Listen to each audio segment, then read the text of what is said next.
if we looked at the average rating for Nebraska for a class that's last in the Big Ten for 2022, 76th in the country, I compared that to Purdue, who's 38th in the country, 7th in the Big Ten, so exactly average. But Nebraska has a slightly better average player rating per player than Purdue does. It's all about needs too, Mark. I mean, you're Well, yeah, this doesn't tell us everything.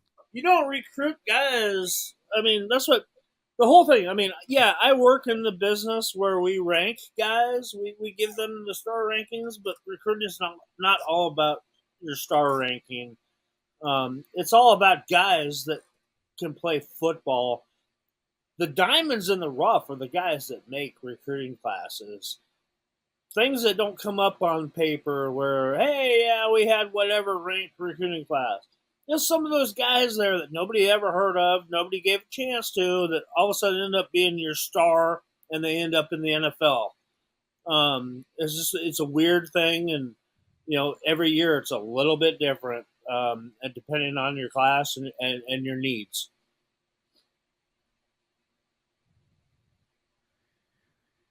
Yeah, so I will balance out what I said a few minutes ago about the improvement in the program and the close losses too. I've said this a number of times recently. The more the losses mount, at some point they got to win the games. So, yeah, Scott Frost is only 15-25 after 40 games. Yeah, that's not a good record, and you know what?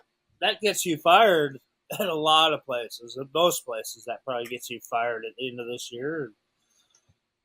Yeah, we've talked about it. Trev Alberts he's got some decisions to make, but I think financially there's only one decision to make right now, and that's you bring him back.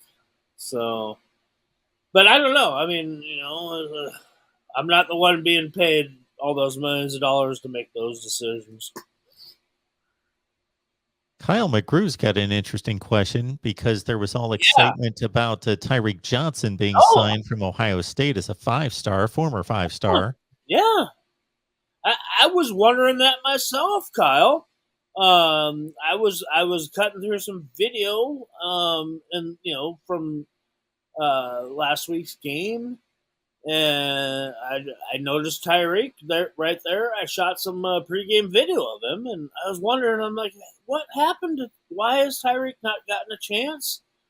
The only thing I can tell you is that Quentin Newsom locked down that job as that the opposite corner than Cam Taylor-Britt, and basically has outplayed Tyreek in practice, and it's kind of strange because Tyreek's name doesn't even get brought up much anymore for a guy that was competing for a starting job when he came here, and was a little bit hobbled when we saw him in spring ball, and just never really has become a factor since fall camp started, and now through 8 games of the year, we still don't even haven't heard his name called at all. So yeah, it's a mystery. I don't know.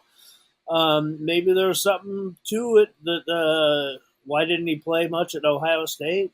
Maybe he was a guy that was overrated coming out of high school.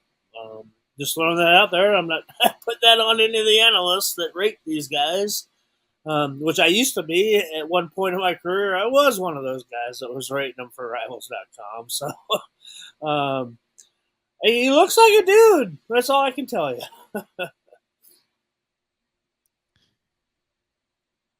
Here's a name I haven't heard in a long, long time, and Matthew brings it up right there.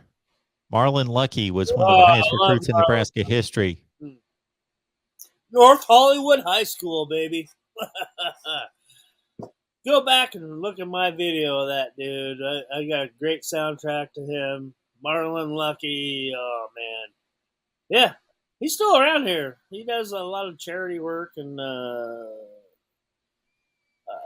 some kind of health. He's in the health industry, I think. I'm not quite sure, but yeah, Marlon was a great dude. Great dude. Was an Army All-American.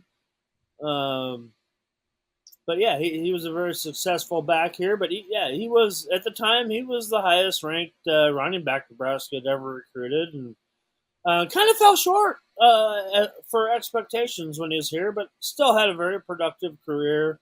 One of those guys that kind of fell into that lineage of Nebraska running backs, NFL type guys, but never did make the NFL. But great guy, great dude, good player. Would like to see him. Would like to hang out with him. Have an adult cocktail with him here one of these days. Marlon Lucky had a 1,000-yard season in 2007. Yeah, he did. Yeah. He had a really nice season. 1,000 yards rushing, 9 touchdowns, caught 75 passes, 3 touchdowns, 12 touchdowns, almost 1,800 yards from scrimmage. He had some good. Yeah, the 2000 season was a pretty special season too. I mean, yeah, a Nebraska team that was right up there at the top of the Big 12 that year, and a lot of fun, a lot of highlights from that season, and Marlon was a big part of that.